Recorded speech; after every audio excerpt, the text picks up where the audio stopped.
तो गहलोत जी ने 5 साल में कुछ नहीं किया और अंतिम समय में यानी जाते जाते एक आनन फानन में बिना कोई एमओयू किए, बिना कोई ज़मीन चिन्हित किए तय हुआ था कि 3736 करोड़ रुपया प्रति वर्ष बिना ब्याज 15 वर्ष तक देना है राजस्थान सरकार को। 55,000 करोड़ से भी अधिक रुपया हमारे राजस्थान का चला जाता 15 वर्ष तक बिना ब्याज के। हमारी सरकार आई, वसुंधरा जी ने वो सब कुछ हटाया कि हमारी ज़मीन, पैसा भी हम दें और फिर हमारा हिस्सा शेयर भी इतना कम, और फिर आप अरब से लाओगे क्रूड और फिर 9 MMT बनाओगे, तो ये तो घाटे का सौदा है, नहीं करेंगे। ये रिफाइनरी का एक लंबा चला है प्रयास। जब सबसे पहले जब इसकी खोज की थी तब हमारी सरकार थी, वसुंधरा जी मुख्यमंत्री थी 2003 से 8 के टेन्योर में। तब कुछ क्रूड का पैसा भी हमारे राजस्थान के खजाने में जमा हुआ था। लक्ष्मी नारायण दवे उस समय मंत्री थे। उसके बाद जाते जाते यानी हमारी सरकार चली गई। उसके बाद में कांग्रेस की सरकार आई। अशोक गहलोत जी ने 5 साल में कुछ नहीं किया, बैठे रहे और अंतिम समय में यानी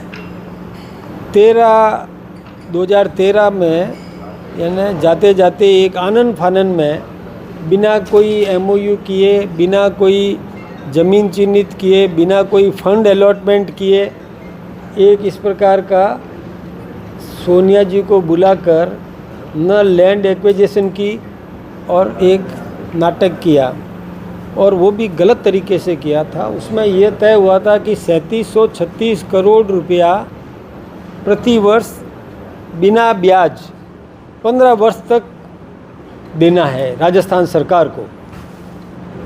यानी ये यदि 15 वर्ष तक का हिसाब लगाएं तो लगभग 56,000 समथिंग, यानी 56,000 करोड़ से भी अधिक रुपया हमारे राजस्थान का चला जाता 15 वर्ष तक बिना ब्याज के।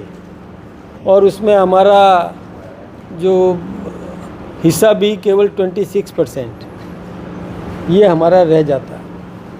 और उस समय जो उत्पादन का भी उन्होंने किया था 4.5 MMT per annum, million metric ton per annum Rajasthan का क्रूड, और 4.5 MMT पर एनम अरब का क्रूड ला कर के, यानी अरब से यहाँ ला कर के और फिर वो यहाँ पर रिफाइनरी चालू करने का उनका, अशोक गहलोत जी का ये एमओयू था। बाद में हमारी सरकार आ गई 2013 में, यानी 2013 मार्च में तो उन्होंने ऐसा किया। हमारी सरकार आई, वसुंधरा जी ने वो सब कुछ हटाया कि हमारी ज़मीन, पैसा भी हम दें और फिर हमारा हिस्सा शेयर भी इतना कम, और फिर आप अरब से लाओगे क्रूड और फिर 9 MMT बनाओगे, तो ये तो घाटे का सौदा है, नहीं करेंगे।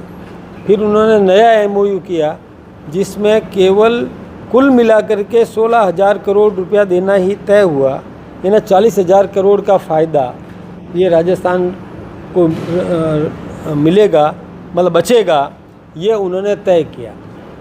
फिर हमारा काम चालू हुआ, लेकिन हमारी सरकार चली गई। फिर कांग्रेस ने कुछ भी नहीं किया, इसमें कोई प्रोग्रेस नहीं की। जो हमने किया था उसको ही उन्होंने, जो चल रहा था। लेकिन जब अब हमारी सरकार आ गई, हमने पूरी ताकत लगाई, भजन लाल जी ने पूरी क्षमता से काम किया, काम करवाया, और काम करवा करके रिफाइनरी को प्रोडक्शन में लाए। अब कोई अरब से क्रूड नहीं लाना है 4.5 MMT पर एनम, मतलब 4.5 million metric ton per annum बाहर से नहीं लाना है, सब कुछ यहीं का होगा।